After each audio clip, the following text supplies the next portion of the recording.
Mani elim, elatim, oyaginidagi go'zal axloq degan libosi bor millatim.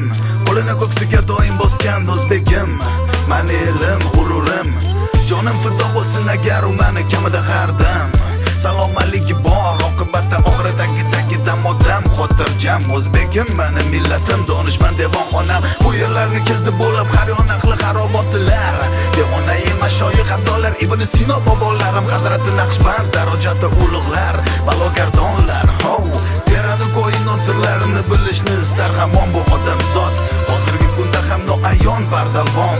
Endi aniqlanayotgan bashoratni bilar edi kim? Ulug'bek bobom. O'zbegim, mani elim, o'zbegim millatim, mani g'urur. Zaminda melim go'da yanada bepayon, har tomonda Samarqand, Buxoro, Xiva tomon. Bo'ldim gadoy mani, bo'ldim gadoy mani, yana bu magizdim dono dunyoning olamida mani. Olamida mani.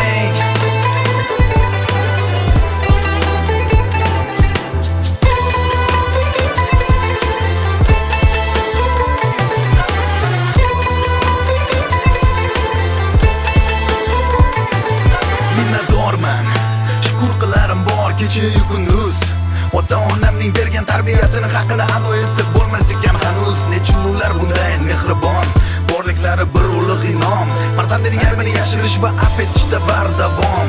Chunki ular ham vaqtida shunday tarbiyat ko'rgan. Badar buzruglarimga ota bobolarimdan yaxshilik, go'zal muomala, halim bo'lish va qolaversa kechirimli bo'lish degan omillar meros bo'lib qolgan. Har bir o'zbekning olgan tarbiyati shu. Avlodi Timuriy nasl nasab, mana bu man fidokor. Atadim umuman olganda borimni, hattoki har doim gadoyim bo'lsa ham roziman umrbod. O millatim, o'zbegim, bilaman qadringni. O'zbegim, mani elim, o'zbegim millatim, mani g'urur. Zaminda melim go'da yanada bepayon, har tomonda Samarqand, Buxoro, Xiva tomon. Bo'ldim gadoy mani, bo'ldim gadoy mani, yana bu magizdim dono dunyoning olamida mani.